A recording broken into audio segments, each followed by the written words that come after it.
Hey, what's going on, everybody? This is James Verson with another video for P.O.C, Point of Conversation. And today's P.O.C, Point of Conversation is going to be on the word try, which the acronym for it, T.R.Y, the acronym for it is the real you. Now, I'm going to be coming to you from Revelations 22:11, and it says, "Him that is unjust, let him be unjust still. Him that is filthy, let him be filthy still. He that is righteous, let him be righteous still. Him that is holy, let him be holy still. He that is unrighteous, let him be unrighteous still." Now, it's not in that order, and I know I messed that up. You can go back and quote me on it, but that's the gist of it.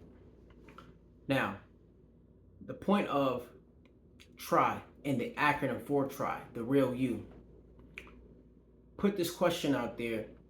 Do you understand the real you? Do you know the real you?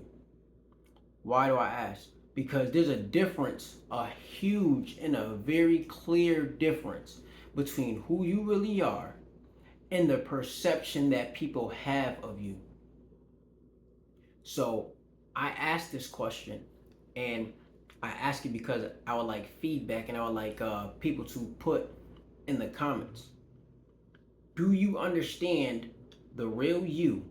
And do you understand the difference between the perception that people have of you?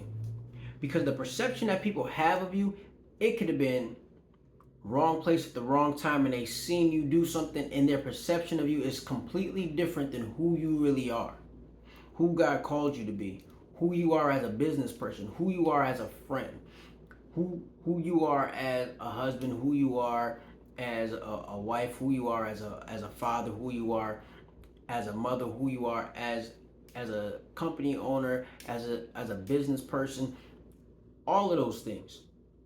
So when I use Revelations 22:11, those statements, let him that is filthy be filthy still, let him that is righteous be righteous still, let him that is unrighteous be unrighteous still, let him that is unjust be unjust still.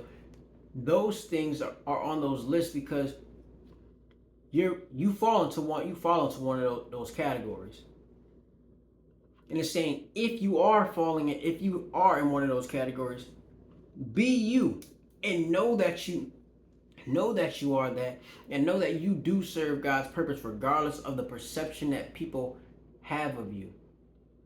You are better off if you are a wicked and unrighteous person. You are better off being that way than trying to change because someone else says that you shouldn't be doing what you're doing, or you need to change rather. Because the Bible is very clear on hot or cold, God can save you. Lukewarm, he can spit you out. So in other words, if you're on one side of the fence or on the other side, that's fine. If you're straddling the fence, as they say, or you're in the middle, that's where you're gonna have a problem, because lukewarm, he spits you out.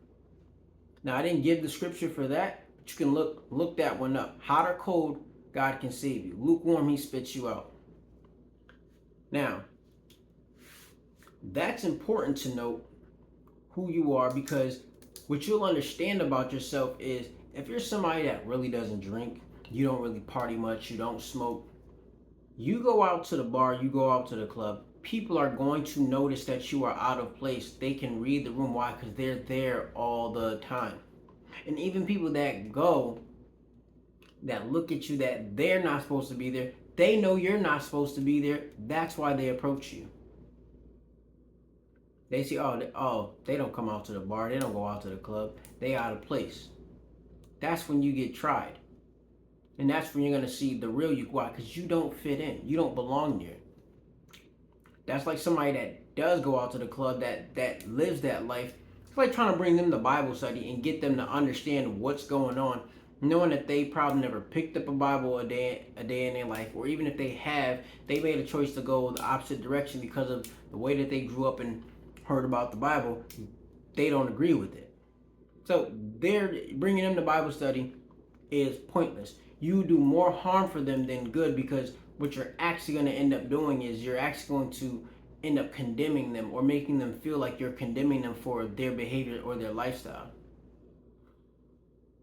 That's why it's better that some people not know righteousness or don't know the truth. Leave those people be and let them figure out who they are. Let them live their lives being righteous, being holy, being unjust, being filthy, being unrighteous. If they are already in one of those categories, you know that, leave that person alone.